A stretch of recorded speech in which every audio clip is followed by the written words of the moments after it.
नमस्कार दोस्तों, मैं एक वीडियो लेकर आया हूँ पार्ट 7 बहुपद का। हम लोग बहुपद पढ़ रहे थे, बहुपद का पार्ट 7 और एक और आएगा पार्ट 8। उसके बाद हमारा बहुपद हो जाएगा यहाँ पे समाप्त। तो इसमें मैं क्या बताने वाला हूँ, ध्यान से देखते हैं और पढ़ते हैं। आइए वीडियो को शुरुआत करें। द्विघात बहुपद, द्विघात बहुपद के शून्यांकों के योग और गुणनफल का मान है द्विघात बहुपद के समीकरण ज्ञात करें।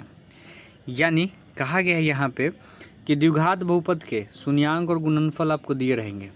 शून्यांकों का योग और शून्यांकों का गुणनफल आपको दिया रहेगा।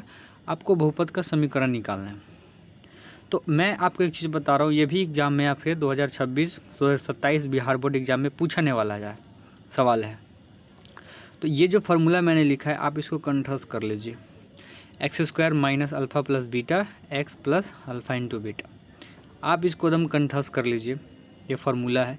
इसी फार्मूला पे अगर आपको शून्यांकों का योग दिया रहेगा और शून्यांकों का गुणनफल दिया रहेगा तो आप इसी फार्मूला का यूज करके उसके समीकरण को ज्ञात कीजिएगा। द्विघात बहुपद के समीकरण के द्विघात बहुपद के समीकरण को ज्ञात करिएगा। तो फार्मूला मैंने आपको लिख दिया यहाँ पे। आइए सवाल को देखते हैं। यहाँ पे दे रखा है 1 और 1, यानी कहने का मतलब है कि शून्यांकों का योग यानी अल्फ़ा प्लस बीटा 1 दे रखा है और शून्यांकों का गुणनफल यानी अल्फ़ा इंटू बीटा 1 दे रखा है। तो मैंने जस्ट आपको एक फार्मूला बताया। क्या बताया? x² minus alpha plus beta x plus alpha into beta. तो x² जैसे वैसे मैंने लिख दिया। अल्फ़ा प्लस बीटा कितना है? 1 है, तो मैंने 1 और x है तो x, फिर प्लस है तो प्लस और अल्फ़ा इंटू बीटा 1 है हमारा। इस समीकरण को हो गया हमारा, बन गया समीकरण। इतना तो आसान है, इतना ही तो आसान है। इसको ऐसे भी लिख सकते हैं हम लोग, x² माइनस x प्लस 1, हम लोग ऐसे भी लिख सकते हैं। तो मैंने यहाँ पे, आइए एक और क्वेश्चन हम लेते हैं। हम लोग लेते हैं एक 1/4 और एक सवाल लेते हैं -1।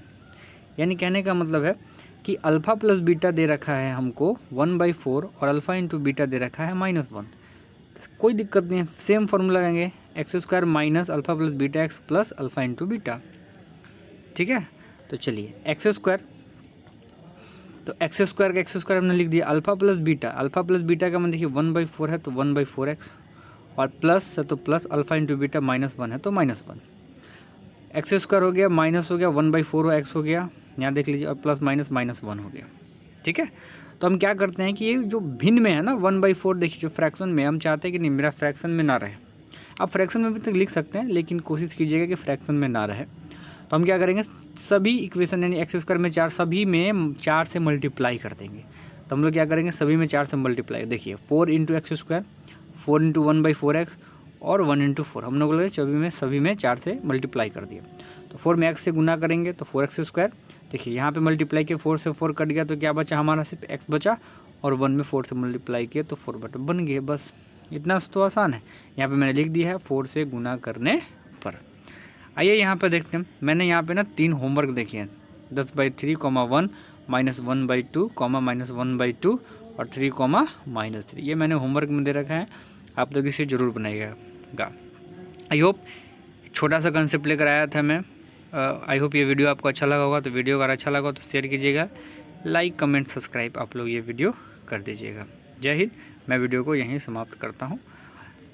धन्यवाद।